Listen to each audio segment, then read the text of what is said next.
प्यारे विद्यार्थियों, Sita group of education में आपका फिर से स्वागत है। मैं शिवसेवक मिश्र। पिछले वीडियोस में आपको स्ट्रीमलाइन में फ्लो और टर्बुलेंट फ्लो से रिलेटेड फ्लड की कुछ घटनाओं के बारे में चर्चा की थी, रेनॉल्ड्स नंबर के बारे में चर्चा की थी और वेलोसिटी ग्रेडियंट यानी कि वेग प्रवणता यानी -dv/dz उस पर चर्चा हुई थी। अब जरा हम ये देखें कि स्टोक फार्मूला से रिलेटेड कुछ उससे पहले एक न्यूटन फार्मूला हमारा है कि कोई भी सपोज कर लेते हैं कि नदी या नहर में कोई बोट हमारी तैर रही है, तो क्या इसके सरफेस और इस लिक्विड की लेयर्स के बीच एक अपोजिट डायरेक्शन में कोई फोर्स हमारा अप्लाई कर रहा है क्या? तो फोर्स अगर हमारा ठीक इसके जस्ट अपोजिट लग रहा है, जो स्पर्श रेखीय बल है, उसको मैंने पिछले वीडियोस में बताया था आपको कि वो एक श्यान बल है। तो वो श्यान बल हमारा किस पे डिपेंड करता है, हमें ये देखना है। तो न्यूटन ने सिर्फ इतना बताया कि पहली बात तो ये कि ये फोर्स हमारा डिपेंड किस पे करेगा, उसके शेप और साइज पे।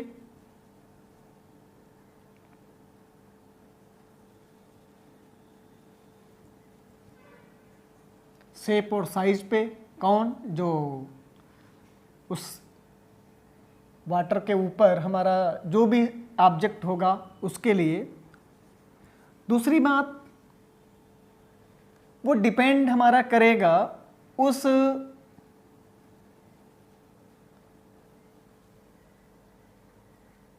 जितना भी संपर्क में हमारा एरिया होगा, क्षेत्रफल होगा, उस एरिया पर भी वो डिपेंड करेगा कि जो उसके संपर्क में है। और तीसरा हमारा पॉइंट ये है कि वेलोसिटी ग्रेडियंट पे वो डिपेंड करेगा, यानी कि वेग प्रवणता पे डिपेंड करेगा, ऐसा न्यूटन ने बताया। शेप और साइज यानी कि जितना ही उसका बड़ा साइज होगा, स्वाभाविक सी बात है कि स्पर्श रेखीय बल की वैल्यू यानी कि विस्कोसिटी यानी कि विस्कस फोर्स की जो वैल्यू होगी वो बढ़ जाएगी। और दूसरी बात यह है कि जितना भी कांटेक्ट में हमारा सरफेस रहेगा, उस कांटेक्ट में सरफेस जितना भी है उसकी एरिया पे वो डिपेंड करेगा कि जितनी ही एरिया उसकी बढ़ेगी, स्वाभाविक सी बात है कि विस्कस फोर्स की भी वैल्यू उतनी ही बढ़ जाएगी। और वेलोसिटी ग्रेडियंट यानी कि वेग प्रवणता, द्रव के प्रवाह के अभिलंबवत प्रति एकांक लंबाई में होने वाला वेग में परिवर्तन हमारा वेग प्रवणता कहलाता है। तो जितना ही वेग में परिवर्तन उस समय हो रहा होगा वो उस पे भी डिपेंड करेगा, यानी जितना वेग में परिवर्तन हो रहा होगा उतना ही हमारा फोर्स भी हमारा बदल रहा होगा। यानी कि वेग परिवर्तन अगर ज्यादा हो रहा है, कब? यानी कि द्रव के प्रवाह के अभिलंबवत वेग में परिवर्तन जितना ज्यादा होगा उतना ही हमारा विस्कस फोर्स की वैल्यू बढ़ जाएगी। बात समझ में आई? तो न्यूटन के अनुसार, जिसको हम न्यूटन फार्मूला कहते हैं रिलेटेड टू विस्कस फोर्स, तो आइए समझते हैं क्या है न्यूटन्स फार्मूला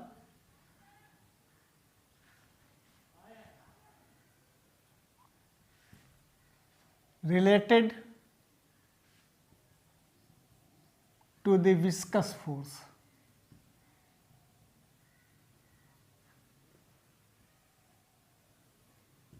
ठीक है,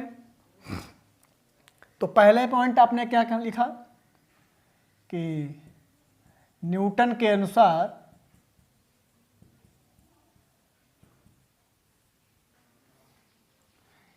श्यान बल, फर्स्ट पॉइंट, श्यान बल स्पर्श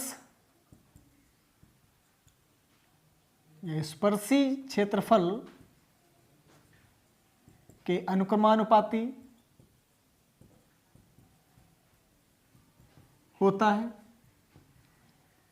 यानी कि F प्रोपोर्शनल एरिया यानी कॉन्टैक्ट सरफेस, इक्वेशन नंबर 1। दूसरा पॉइंट क्या बताया कि श्यान बल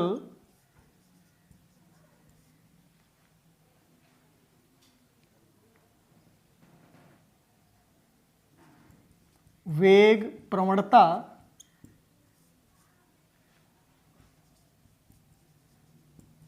के अनुक्रमानुपाती होता है।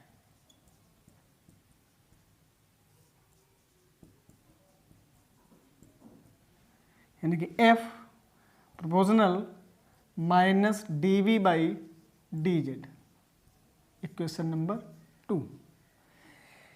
हालांकि तीसरी बात उन्होंने शेप और साइज को लेकर के कहा था, तो शेप और साइज वही चीज है। अब जैसे इन दोनों इक्वेशंस को हम एक साथ लें तो समीकरण 1 व 2 से क्या मिलता है, F proportional minus A dV by dz। जैसा कि आपको पता है कि अगर हम अनुक्रमानुपात का सिंबल हटाते हैं, साइन हटाते हैं यहाँ से, तो कोई न कोई एक कांस्टेंट हमारा यूज होता है। यहाँ पर जो कांस्टेंट यूज होगा वो उसकी विस्कोसिटी को बताएगा कि कितना वो श्यान है और कितना अश्यान है। यानी कि वो भी एक प्रॉपर्टी है हमारी उस फ्लूइड की जो श्यानता से निकल करके बाहर आई है, जो एक किसी भी फिक्स्ड फ्लूइड के लिए उसकी वैल्यू फिक्स रहती है। हालांकि वो कांस्टेंट वैल्यू हो, लेकिन सभी फ्लूइड के लिए कहा जाए कि उसकी वैल्यू एक ही रहती है, ऐसा नहीं है। भिन्न भिन्न द्रवों के लिए कोएफिशिएंट ऑफ विस्कोसिटी की वैल्यू भिन्न भिन्न रहती है। तो उसको हम ईटा से शो करते हैं, F equal to minus eta A dV by dz। ठीक है, ये न्यूटन्स फार्मूला है रिलेटेड टू विस्कस फोर्स। जहां पर ईटा हमारा क्या है, ये कोएफिशिएंट ऑफ विस्कोसिटी यानी कि श्यानता गुणांक, A एरिया, ये वो एरिया है जो किसी भी लिक्विड के सरफेस को टच कर रही होती है, और dV बाई dz हमारा क्या है, ये वेलोसिटी ग्रेडियंट है यानी कि वेग प्रवणता है। अब एक बहुत अच्छा क्वेश्चन हमारा निकल करके बाहर आता है कि कोएफिशिएंट ऑफ विस्कोसिटी ईटा के लिए डायमेंशनल फार्मूला क्या होगा और उसकी यूनिट क्या होगी। तो ज़रा इस फार्मूले को आप ध्यान रखिएगा, अभी इसी फार्मूले से ही हम डायमेंशनल फार्मूला इसका फाइंड करेंगे। तो इस फार्मूले में आप ये तो जान रहे होंगे कि F क्या है, फोर्स है। फोर्स चाहे जैसा भी हो, उसके लिए यूनिट हमारी न्यूटन या kilogram metre per second square M case में। एरिया के लिए मीटर स्क्वायर, और dV बाई dz के लिए हमारी सेकंड इनवर्स यानी कि पर सेकंड होता है। तो आप अगर लिखना चाहें तो यूनिट ऑफ फोर्स क्या हो जाएगी, kilogram metre per second square. Unit of area metre square, और unit of velocity gradient dV by dz। dV यानी कि मीटर पर सेकंड और dz वो भी लेंथ ही है जो मीटर में है, मीटर मीटर कैंसिल हो जाएगा, यानी कि पर सेकेंड यानी कि सेकेंड इनवर्स। ठीक है, हमें यूनिट किसकी फाइंड करनी है? कोएफिशिएंट ऑफ विस्कोसिटी की। फार्मूला, न्यूटन्स फार्मूला आपको क्या मिला? F equal to minus eta A dv by dz। अगर हम यहां से ईटा इधर ले आए तो क्या मिलता है? F upon A dv by dt। अच्छा भाई, अच्छा इस फार्मूले में जो ये माइनस साइन लगा हुआ है, इसका मतलब आप समझ रहे हैं क्या है? ये माइनस साइन हमको ये शो करता है कि लिक्विड जिस डायरेक्शन में फ्लो कर रही होती है उस डायरेक्शन के जस्ट अपोजिट हमारा विस्कस फोर्स अप्लाई हो रहा है। ये सिर्फ उसके जस्ट अपोजिट है, इस वजह से ये माइनस साइन यहाँ पर दिखाया गया है। तो अगर हम फोर्स की यूनिट पुट करते हैं तो किलोग्राम मीटर पर सेकेंड स्क्वायर अपान एरिया के लिए मीटर स्क्वायर इनटू और वेलोसिटी ग्रेडियंट के लिए 1 अपान सेकेंड। सॉल्व कर लीजिएगा। किलोग्राम मीटर पर second square into metre square, second ऊपर गया तो क्या इस मीटर ने इस मीटर को कैंसिल किया, इसने इसको मारा, क्या बचता है? Unit of coefficient of viscosity is equal kilogram metre inverse second inverse. इसको हम ऐसे भी कह सकते हैं, जैसे आप लिखा हुआ है ये किलोग्राम अपान मीटर इंटू सेकेंड। तो अगर हम सेकेंड से मल्टीप्लाई और सेकेंड से डिवाइड कर दें तो किलोग्राम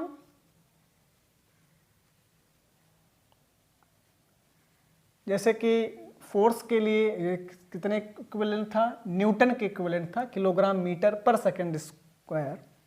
तो किलोग्राम और इसके साथ में अगर मीटर यहाँ पर हो जाए तो क्या हम मीटर से मल्टीप्लाई और डिवाइड कर लें? कोई प्रॉब्लम नहीं होनी चाहिए।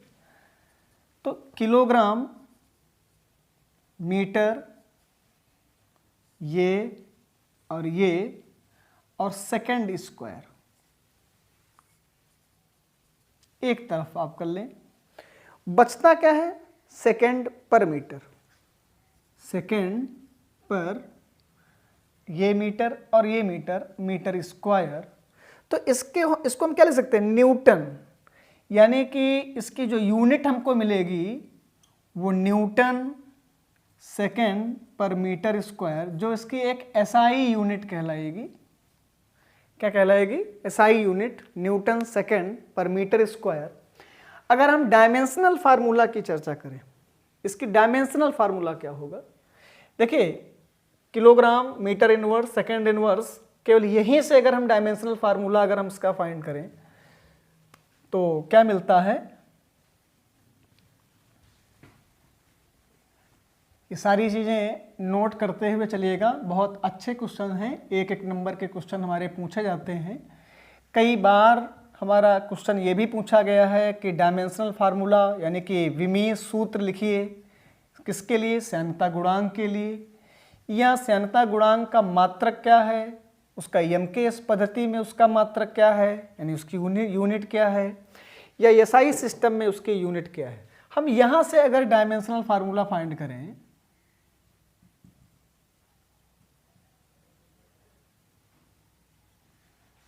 Dimensional formula of coefficient of viscosity क्या हो जाएगा? किलोग्राम के लिए m, मीटर के लिए l और सेकंड के लिए t। हम पावर देख रहे हैं, ये -1 में है, ये भी -1 में है, यानी कि ml -1 t -1। ये हमारा डायमेंशनल फार्मूला है। किसके लिए? कोएफिशिएंट ऑफ विस्कोसिटी यानी कि श्यानता गुणांक के लिए। किसके लिए? श्यानता गुणांक के लिए। अगर हम एसआई सिस्टम से देखें तो एसआई सिस्टम क्या है? न्यूटन सेकेंड पर मीटर स्क्वायर। तो न्यूटन फोर्स के लिए mlt-2, सेकेंड के लिए t अपान मीटर स्क्वायर यानी कि L2। क्या इस L ने इसको मार दिया तो क्या बचता है? m, ये L ऊपर गया, क्या -1 में हो जाएगा पावर, +1 -2 बचता कितना है? -1। हमें मिलेगा वहीं से ही। ये एसआई सिस्टम में मैंने इसलिए बता दिया कि कभी कभी ऑप्शनल टाइप के क्वेश्चन होते हैं, तो उस ऑप्शनल टाइप के क्वेश्चन में चौथा ऑप्शन हमारा ये होता है। यहाँ पे सेकंड और मीटर ये तो फंडामेंटल यूनिट हैं, लेकिन न्यूटन उसको एसआई कर देता है आकर के। इस वजह से ये यूनिट इसकी बहुत इंपॉर्टेंट है। जनरली तौर पर हमें ये याद रखनी चाहिए किलोग्राम पर मीटर सेकेंड या kilogram metre inverse second inverse. यहाँ से डायरेक्ट आप इनकी डायमेंशन पुट करेंगे तो डायरेक्टली आपको इसका डायमेंशनल फार्मूला मिल जाएगा। कई बार ये पूछा गया है, अदर कंपटीशन एग्जाम में भी कई बार ऐसा पूछा गया। बहुत इंपॉर्टेंट हमारे लिए है, कुल मिलाकर के इसको आप दिमाग में बिठा करके ही रखिएगा, ml-1 t-1। तो श्यानता गुणांक की डिफिनीशन अगर हम देखें यहां से तो न्यूटन्स फार्मूला F -ηA/dV/dz, ये आपने प्रूफ किया। और प्रूफ सिर्फ इसी बेस पे हुआ कि आखिर ये विस्कस फोर्स ऐसे कौन कौन से फैक्टर्स हैं जिस पे वो डिपेंड कर रहा है।